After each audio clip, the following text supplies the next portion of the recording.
တနေ့တနေ့ PUBG တွေပဲဆော့နေရတာပြင်းလာလို့တခြားကင်းလေးတွေလည်းပြောင်းဆော့ကျင်တယ်ဒါပေမဲ့ကိုကလည်းပြစ်တာခတ်တာမှကြိုက်တာဆိုရင်တော့ဒီဗီဒီယိုလေးကိုအဆုံးထိကြည့်ကြဖို့အကြံပေးချင်ပါတယ်ကဲအားလုံးပဲမင်္ဂလာပါကျွန်တော်ကတော့ဇက်ပါဒီနေ့ကတော့မိုဘိုင်းပေါ်မှာဆော့လို့ကောင်းမဲ့ shooting game အမိုက်စားလေးတွေကိုပြောပြပေးသွားမှာဖြစ်ပါတယ်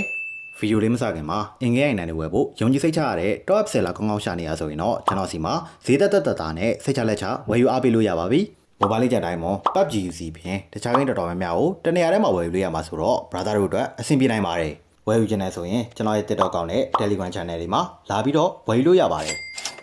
Number 1 Fallout 84ဒီဂိမ်းလေးက Hero Base Battle Royale game မျိုးစားဖြစ်တဲ့အတွက်ကြောင့်မလို့ Hero တကောင်ချင်းစီရဲ့မတူညီတဲ့ skill တွေကိုအသုံးပြုပြီးတော့ဆော့ကစားနိုင်မှာဖြစ်ပါတယ်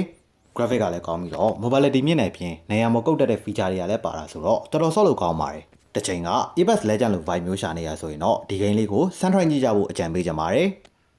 Number 2 Blood Strike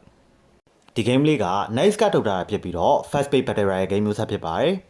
ဒီဂိမ်းရဲ့အားသာချက်ကဖုန်းကောင်းစားကြီးတွေနဲ့မှမဟုတ်ဘဲနဲ့ run နေတဲ့ဖုန်းတွေပါပါချောချောမွေ့မွေ့ကစားနိုင်အောင် optimize လုပ်ထားတဲ့အတွက်ကြောင့်မလို့ low end device တွေအတွက်လည်းအဆင်ပြေပါတယ် battle royale တွေရဲ့ထုံးစံတိုင်းလေမော်အဆင်မဲ့ပစ္စည်းကောင်းမယ်နောက်ဆုံးရှင်းညံသူဖြစ်အောင် survive လုပ်ရမှာဖြစ်ပါတယ်ကိုဖုန်းကအရင်မကောင်းဆိုရင်တော့မှဒီဂိမ်းလေးကတကယ်ဆော့ပြောပါတယ်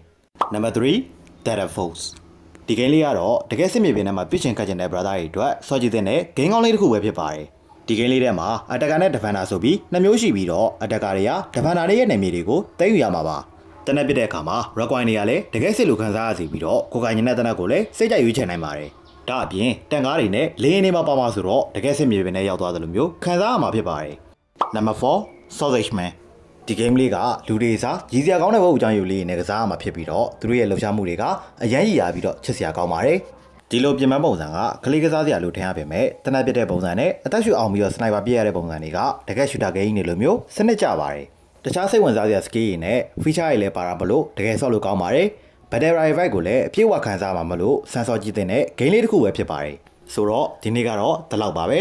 နောက်လေဒီလိုမျိုးဆော့လို့ကောင်းတဲ့ game လေးတွေကိုရှာဖွေတင်ဆက်ပေးသွားမှာမလို့ကျွန်တော်တို့ရဲ့ game set page လေးကို like and follow လေးလုပ်ပေးကြပါဦးအားလုံးပဲ bye bye ပါ